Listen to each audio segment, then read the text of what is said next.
Thanks to Air Force Chief of Staff General David Allvin, we just learned a few more details about America's new stealth fighter, the F-47, and the AI-controlled drone wingmen being tested to fly alongside it. A bit over a month ago now, we learned that Boeing had secured the contract to build America's next stealth air superiority fighter, a platform the Air Force is touting as the world's first sixth-generation fighter. But aside from renders that we now know were intentionally misleading about the aircraft's design, the Air Force has been pretty tight-lipped about what we can expect from this new platform. But the image did become just a bit more clear a few days ago when General David Allvin took to Twitter to share this graphic, breaking down 3 generations of air combat platforms that will serve together once the F-47 starts rolling out of Boeing's production facilities.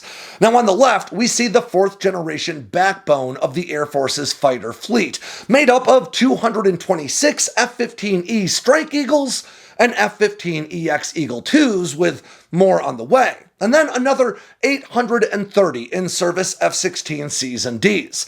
In the middle, we have the 2 most capable stealth fighters on the planet, with 185 F-22 Raptors and 471, and counting, Runway Queen F-35As in service for the Air Force alone. And finally, we have the far right column, which highlights Boeing's new F-47, along with the General Atomics YFQ-42 and Anduril's YFQ-44. According to the graphic, the Air Force envisions buying at least 185 F-47s, which would provide enough aircraft to replace the Raptor fleet on a one-to-one basis. But that figure can be a bit misleading. The F-47 is meant to fly at the heart of a constellation of drone wingmen, and initial assessments suggested each of these new fighters would be matched up with at least 2, but maybe as many as 5 AI-enabled drone wingmen. But more recent tests have shown that the final figure could be much more than that, with Lockheed Martin already demonstrating the ability to control 8 drones from a single F-35. Now, that means that each of the 185 new F-47s should really be thought of as fighter formations unto themselves, rather than as a single jet. And then, maybe the best new tidbit of information we get from this graphic is the F-47's combat radius, listed as 1,000 plus nautical miles, which translates to roughly 1,150 regular miles, or around 1,850 kilometers for those of us who aren't pirates.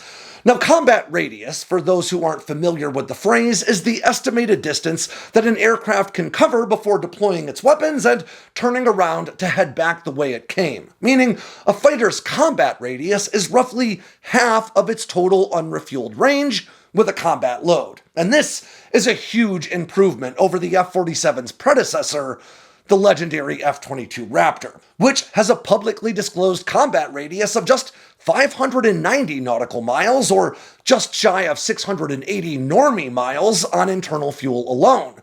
And this means the F-47 also beats the slightly longer-legged F-35A, with a disclosed combat radius of 670 nautical miles, or around 771 regular miles. Now, the F-47's improved stealth is also reflected in this graphic, at least in very basic form, with the F-35 and both drone wingmen listed as stealth platforms, the F-22 Raptor listed as Stealth Plus, and the F-47 listed as Stealth Plus Plus. Now, radar cross-sections are notoriously difficult to calculate, and they vary depending on radar frequency and your angle of observation. But speaking in very general terms, the F-35's radar cross-section is publicly estimated to be around 0.005 square meters. Now, that's almost half the size of the F-117 Nighthawk on radar scopes. But the larger and stealthier F-22 Raptor is said to have a frontal radar cross-section of an incredible 0.0001 square meters. That is a whopping 50 times smaller than the very stealthy F-35. And if that gives us a sense of the difference between stealth and Stealth Plus on this graphic, well, then it suggests that the Stealth Plus Plus F-47 may well be the stealthiest fighter ever designed by a wide margin. It's also worth noting that the top speed of the YFQ-42 and YFQ-44 are listed as classified. Now, in the past, we learned that both of these drone wingmen were being tested in a subsonic configuration, but that it could be possible to pull supersonic performance out of them with larger, higher thrust turbofan engines. So, saying their top speed is now classified may well point toward that being a possibility. But with so little to really go on about these platforms, we'll just have to wait and see what new details emerge.